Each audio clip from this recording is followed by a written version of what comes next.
A shy girl, working as a waitress at a $1 million gala, collapses from exhaustion and wakes up in a lavish penthouse beside a man who once slept beneath bridges and now wears the quiet armor of wealth.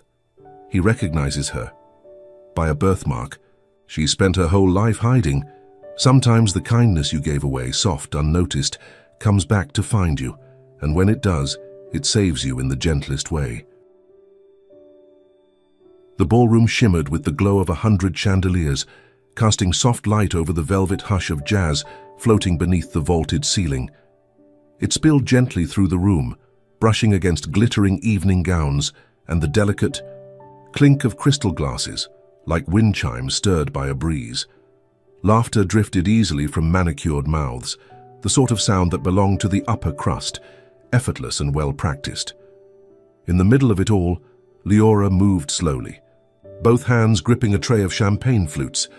The tight black uniform clung to her body, each step measured, cautious, as if a single deep breath might shatter her.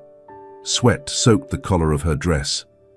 Her right hand twitched subtly, an unconscious urge to tug the sleeve down farther, to hide the crescent-shaped birthmark on her wrist, faint in color but steeped in memories of a childhood spent in hiding. Just make it through tonight, she whispered to herself, her eyes lowered, never meeting another's. She had never imagined herself in a place like this, surrounded by opulence, by voices honed by privilege and power.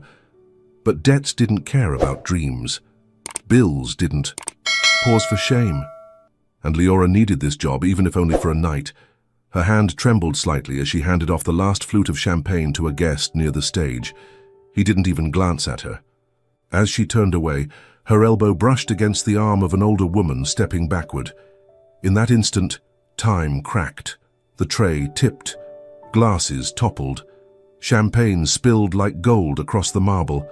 And then the sound, fragile, crystalline, of glass shattering beneath stilettos. Every head turned. Leora didn't meet a single gaze. She bowed her head, stepped back, lips forming an apology that never made it past the dryness in her throat. The room blurred. A wave of dizziness surged through her, fast, fierce, and final, and then she fell. The sound of her body hitting the ground was soft but unmistakable in the silence, where the music had just skipped a beat. A silver moon pendant flew from her neck, tumbling across the polished floor, spinning until it came to a quiet stop at the feet of a man standing alone near the podium, Kalen Montclair. His hand had just touched the microphone when he heard the crash, but it was the delicate clink of metal against stone that drew his eyes downward. Kalen froze. He bent to pick it up, his fingers closing around the cool silver as though brushing against something half-forgotten, half-dreamed. His gaze fixed on the pendant, a simple disc scuffed at the left edge. Something flickered behind his eyes, recognition, strange, uncertain, but piercing. "This," he murmured, not knowing if he was speaking to himself or someone far away. Behind him, a server rushed to lift Leora from the floor. An older woman clucked her tongue and said, "Poor thing must have passed out." Kalen didn't turn. He stood where he was, gripping the necklace like a lifeline to some distant memory, something he'd once lost, now returned in the quietest way. Morning light spilled through sheer voile curtains, casting pale gold streaks across the polished wood table. The room was unfamiliar, yet warm, like something conjured from a dream that didn't belong to Leora, a place untouched by hurried footsteps, landlords shouting, or the sour mildew of old bedsheets. The scent of lavender brushed gently against her nose, like a hand reaching out in kindness. And yet it made her wary. Leora opened her eyes, disoriented by the softness of the blanket covering her, fabric smoother than anything that had ever touched her skin. She pushed herself upright, then froze. The room didn't resemble anywhere she'd ever been. Ivory walls, floor-to-ceiling glass doors opening onto a balcony that faced a city just beginning to wake. On the small side table, a still warm glass of water sat beside a crystal vase holding a few sprigs of purple lavender. It was all too peaceful, so peaceful, it made her uneasy. She clenched her hands. At once, she tugged her right sleeve down, covering the crescent-shaped birthmark on her wrist, a reflex as old as breath. The door on the left opened. Kaelan stepped in, stripped of the polished sheen the world usually saw in him. Just a rolled-up shirt, and those eyes, deep, steady, watching her not like a man facing a stranger, but someone trying to recall a story he once lived and nearly forgot. Leora instinctively pulled back, her spine taut. I have to go." Her voice was quiet but firm, dry like winter wind. She gathered the blanket around herself and swung her legs off the bed, bare feet meeting the cool wood floor like stepping into a still lake. "You're not hurt," Kaelan said, unmoving. "Just fainted from exhaustion.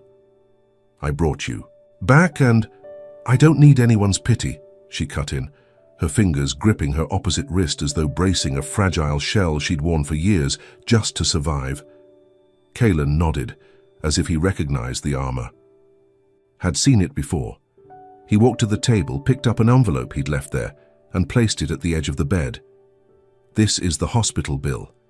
If you need help—" "I don't need anything," she said again, not angrily this time, but with a kind of quiet sorrow. A sadness turned inward, not loud, but echoing in her chest like an unanswered knock. The silence stretched between them, tight as a string pulled too far. She didn't look at him. Her eyes stayed on the envelope, as if it marked the line. Between freedom and a weakness she'd fought her whole life to bury. Never before had she felt so out of place, not even in the orphanage dorms she grew up in. There, at least, she'd never had to question whether kindness came with a cost. Leora stepped to the table, bowed her head slightly, and her fingers brushed the silver moon pendant at her neck. The cool touch of metal steadied her, a quiet anchor to remind her she was awake, still herself.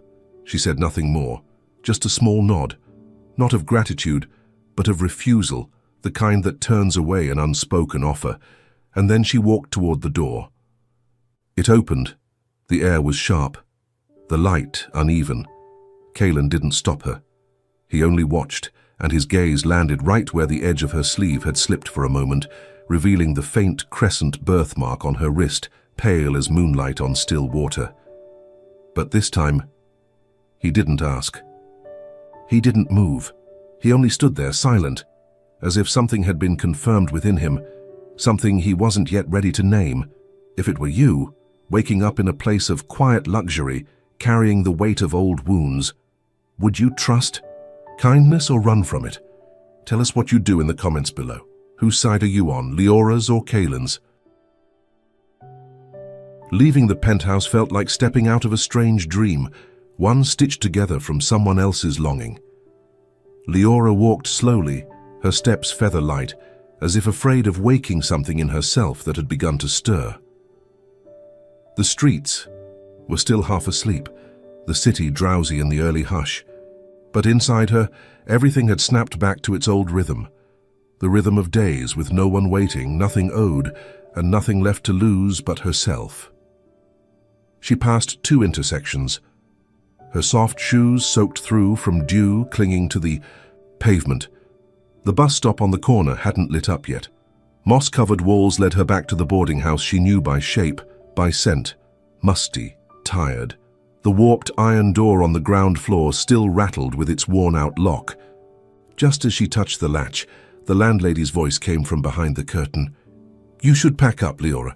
It's been 3 days. I can't hold the room anymore." There was no anger in her voice, just the flat, weary indifference of someone who'd grown too used to saying no. Leora stood still, then nodded, said nothing and turned away.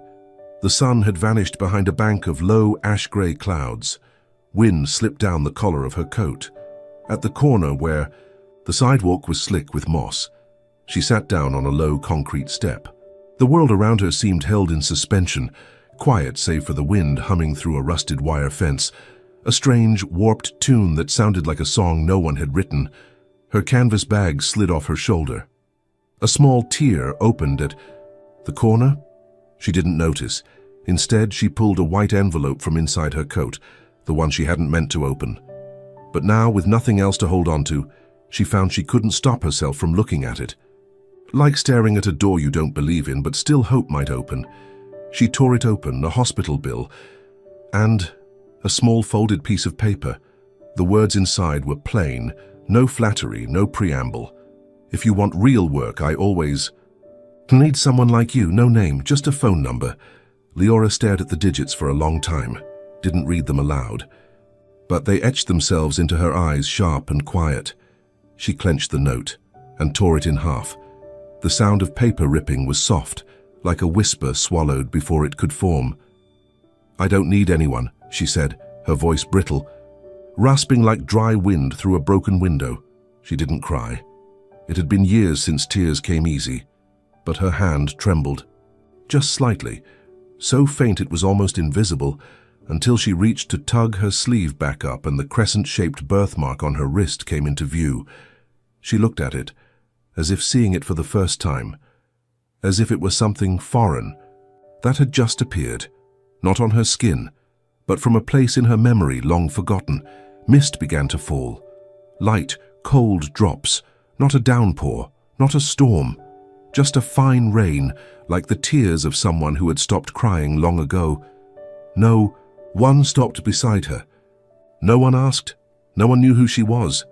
And maybe that was what scared her most, that after everything, she was still just a quiet name, untethered, unmarked, not worth remembering.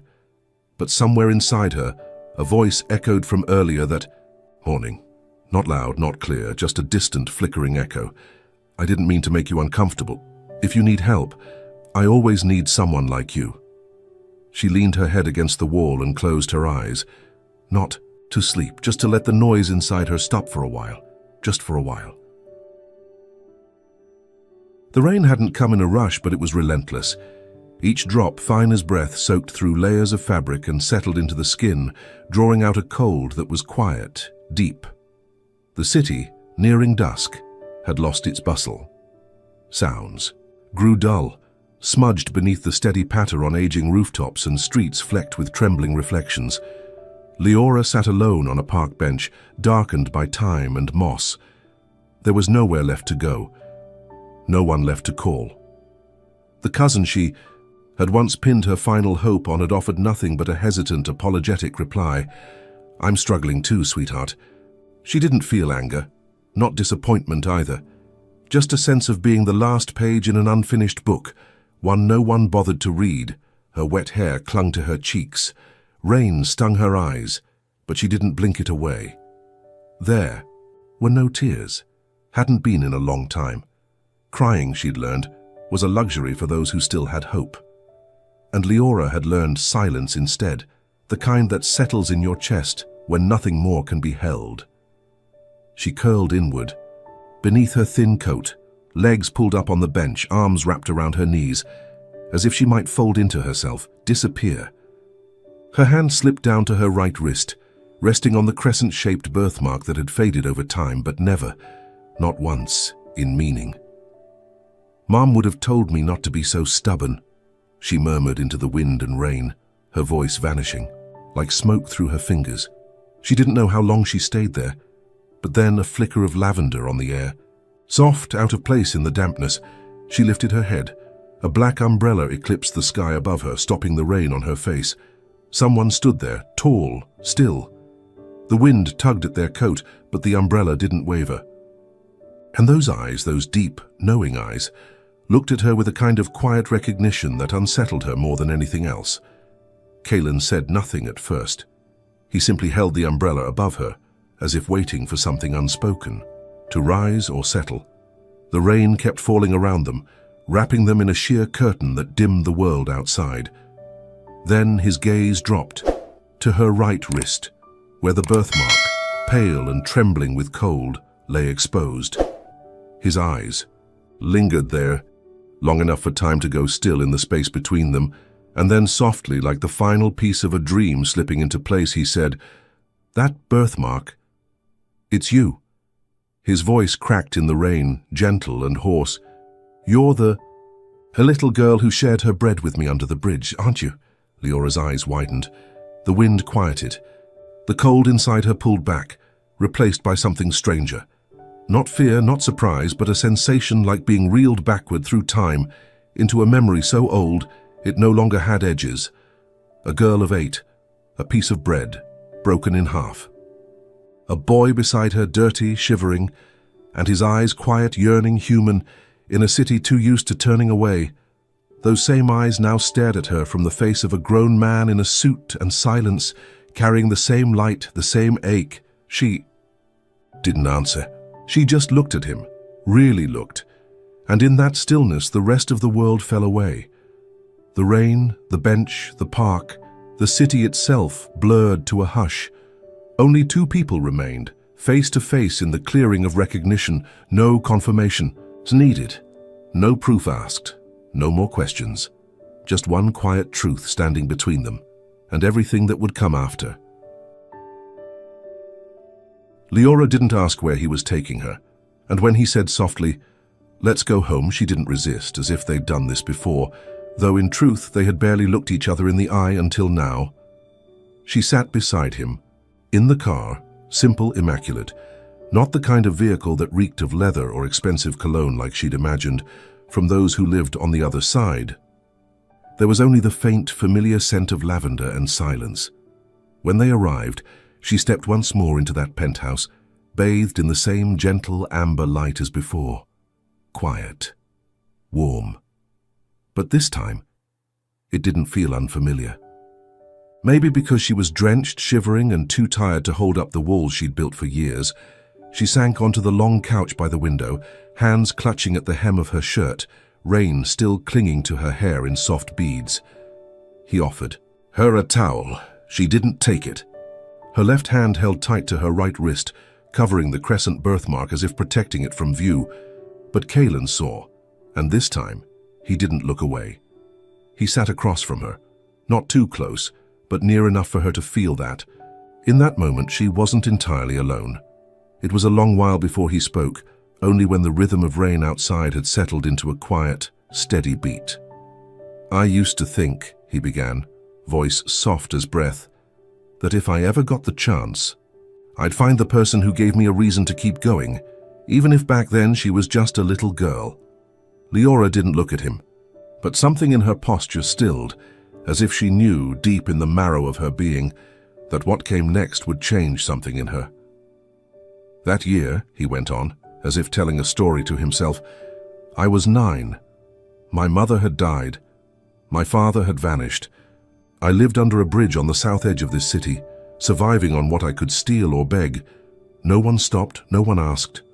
Until one day, a girl with tangled hair and a worn-out coat sat down next to me and handed me half a piece of bread." Kaelan stared at the space between them, eyes distant like watching an old film through fogged glass. She didn't ask who I was. Didn't care if I had anything to give back. She just said, "The sun will rise tomorrow." Then she walked away. But when she turned, she dropped something. His gaze drifted to the silver moon pendant at her throat, softly gleaming in the light. I picked it up.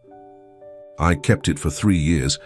When I was finally taken into a shelter, I gave it to the man running inventory, but I never forgot the girl, or her words.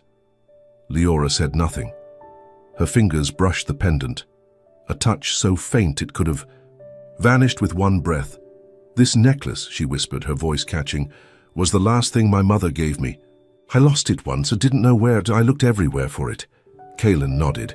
"That's how I knew it was you." The silence between them no longer felt hollow.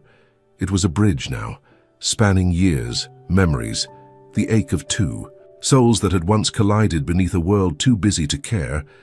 Something in Leora buckled, not in breaking, but in softening. A wall inside her gave its first quiet sigh. She looked at him, really looked, for the first time that evening. Her voice, when it came, was low, almost afraid of the answer. "And you made it through because of what I said?" Kaelan smiled, a small sorrowful smile, but deep and warm like a night without rain. "No. I made it through because—" "You said it," the quiet returned, but this time it held the sound of a heartbeat, and Leora no longer covered her wrist. The silence that followed Kaelan's story didn't dissolve the way Leora had hoped. It didn't drift away like mist or fall away like the final drop of a storm. It lingered, filling the room, curling into corners, settling into the spaces, between her ribs, into the places she thought she had long since locked shut. He didn't ask anything of her, didn't move closer, didn't reach for her hand. He simply sat there across from her like someone waiting for the wind to deliver a reply. His gaze stayed steady, never pleading, never pushing, but unwavering. A kind of patience she hadn't known still existed. A kind that felt real. Leora stood, as if something inside her had stirred awake, a force she couldn't yet name, rising not in defense, but in resistance. Her voice, when it came, no longer carried the brittle edge she used on landlords or strangers in the rain. It trembled, soft, raw, like the one feeling she'd always been most afraid of becoming. "You only say that because you pity me." Kaelan didn't flinch, didn't argue. He didn't scramble to explain like men often did when faced with the fragile weight of a woman's pain. Instead, he looked at her, deeply, steadily, and then raised a hand to his chest, placing it gently over his heart. "No one holds on to a memory for 15 years, he said, voice low, textured like wood worn smooth by time, just out of pity. Another silence bloomed between them. Leora took a step back, but this time not to retreat, more like testing the ground beneath her, checking the direction of her own heart. She reached up to her neck, to the silver moon pendant still, resting against her skin, and traced its cool curve. Once it had been her comfort. Now it felt more like a knock, soft, insistent, on a door inside her. Then she looked at him, truly looked, and in her eyes the defenses had quieted.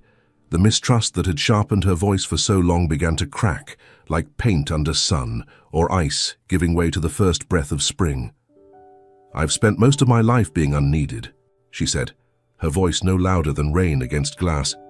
"So when someone wants to stay, I don't know what to do with that." Kaelan didn't speak.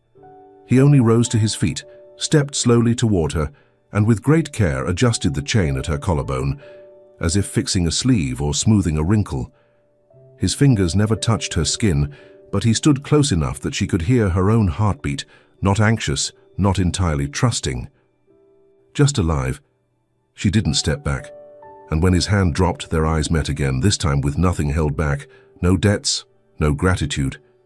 Just two people who had once been broken, standing in the space between what was and what might still be if they allowed it. Leora drew in a deep breath. Her hands fell to her sides, no longer clutching the sleeve of her right arm. The crescent-shaped birthmark glowed in the soft gold of the lamplight, clear, quiet, at peace. Not something to hide, but something she was willing finally to let be seen. Neither of them spoke. But in that still room, where the rain had long stopped and the real moon had begun to climb the window pane, something had begun. Not love. Not in the way people usually mean, but something gentler, braver, the kind of feeling that makes a person unbutton the coat they've worn too long and let themselves be seen, without apology. The morning sky wasn't clear, but light poured through the layers of clouds like streams of milk, quiet, steady, enough to let the city know a new day had begun. Leora stood before the headquarters of the Revive Foundation, a modest, beautiful building tucked discreetly at the edge of the financial district. She took a deep breath before stepping inside, clutching a thin folder against her chest. Not a job application, not a thank you letter, but a design. Her steps weren't rushed, but they were firmer than ever before. The hallway that led to Kaelan's office glowed with the same soft light she remembered from the penthouse that first morning. But this time, she was no longer a lost visitor. She knocked. 3 short taps. Kaelan looked up from his desk, his gaze still calm and composed, but there was something softer at the corners of his eyes, as if he'd been waiting for her all this time, never certain she'd come. Leora didn't sit right away. She walked to his desk, opened her folder, and slid out a single thick sheet, printed in full color. A logo. "I heard the foundation still doesn't have an official emblem," she said, her voice even. And if you're still looking for a designer, this is me." She pushed the page toward him. It was a simple design, but enough to make someone pause. A soft crescent moon nestled within an open circle, not closed, not sealed, but reaching outward. Below it, the words, "Revive with kindness." Kaelan picked it up, saying nothing at first. No flattery, no theatrics, just a quiet nod. His eyes lingered on the open circle, a small detail, but one he knew wasn't accidental. "This," he said after a moment, his voice low, "looks a lot like your pendant." "Because it's inspired by it," she replied. "By something that never fully closed, and maybe doesn't need to." They were quiet again, but not with the kind of silence that weighed down a room. This was the silence of two people who understood what needed to be understood, without saying it aloud. No one mentioned. The night before, no one reached back to the memory from 15 years ago. Leora hadn't come to ask for help. She came to offer something, of herself, of her talent, of the worth she'd once believed she didn't have. Kaelan didn't offer his hand, didn't ask her to sit, didn't say he was proud of her or that she'd changed. He simply laid the design on the desk with care, as if placing down the start of something, a partnership. At last, Leora sat, not as a guest, not as someone in debt, but as a collaborator, someone choosing to stay, not out of romance, but from something quieter, steadier. Gratitude, trust, and the shared desire to build something that mattered. She no longer needed to be loved to feel worthy. And maybe, because of that, she was finally beginning to understand how to love, and how to be loved in a way that heals. The city sky glowed bright the morning after the long night of rain. No snow, no harsh sun, just a lightness in the air, clean and quiet, as if even the weather was cautiously opening itself to something new. Inside the grand hall of the pool, Community Cultural Center, the crowd was thick, reporters, sponsors, and faces often seen in financial magazines. All eyes were fixed on the stage, where Kaelan Montclair, once dubbed the cold mind of medical tech markets, stood calm beneath the lights. But today, there were no projections, no growth models or strategic forecasts. Today, Kaelan didn't look up to the vaulted ceiling as he usually did, but straight ahead, his gaze steady, grounding. Now and then it flickered softly toward the right wing of the stage, just off camera. His voice rose, clear, measured, and unmistakably his. "Today, I officially stepped down from my role at Montclair Biomedical." A murmur swept through. The crowd, sharp and immediate, like a bell dropped at high noon. Cameras flashed, but Kaelan didn't pause. His tone never faltered. "I'm not retiring," he continued. "I'm simply choosing a different path, one I postponed too long for things I once believed mattered more." Behind him, a curtain lifted, revealing the name, Revive Foundation, healing through kindness. Backstage, Leora stood at an angle, watching. She wore a simple knee-length dress, hair tied low, a small notebook in hand. She wasn't dressed to be seen, but to belong. And in the whirlwind of attention, she remained the quiet axis around which everything spun, as though this moment existed in part because of her. When Kaelan stepped down, he didn't pose for the press and he didn't wave. He simply walked, unhurried, intentional, toward the side stage. He stopped in front of her. Under the blaze of lights and the noise of questions shouted from the crowd, a quiet space formed around them, just big enough for two. Leora looked at him steady. "Are you sure?" she asked, voice so soft it barely reached him. "Giving all this up for a promise made years ago?" Kaelan held her gaze for a beat, then shook his head, not to reject the question, but to reshape it. "No," he said. "I'm not giving it up. I'm continuing it, but this time with the only person who never asked anything from me." They stood there a little longer. A camera turned toward them, catching the moment. No hand-holding, no embrace, no kiss, just the closeness between them. The way they stood, not touching, not performing, but undeniably tethered. The kind of connection that doesn't beg for attention, yet draws every eye. In the frame, they walked, side by side, toward the back exit of the hall, out into the softening light, where the air was warmer and footsteps didn't echo quite so loud. No one said love, no proposal, no grand romance, just two people who had once been broken, who had once survived alone, now choosing to walk together, not as a condition, but as a choice. Long after, people argued about it. Some said, he gave up everything for a poor girl who once gave him half a loaf of bread.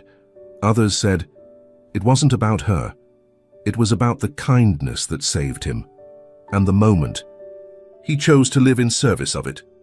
But only the two of them knew the truth. They weren't lovers, Myers, not yet. They were simply two human beings healing each other, and sometimes that's enough to begin. Do you believe a small act of kindness can change a life? If this story touched you, like the video and subscribe to the channel, so we can keep sharing stories that remind us kindness never disappears. It simply waits for the right moment to return.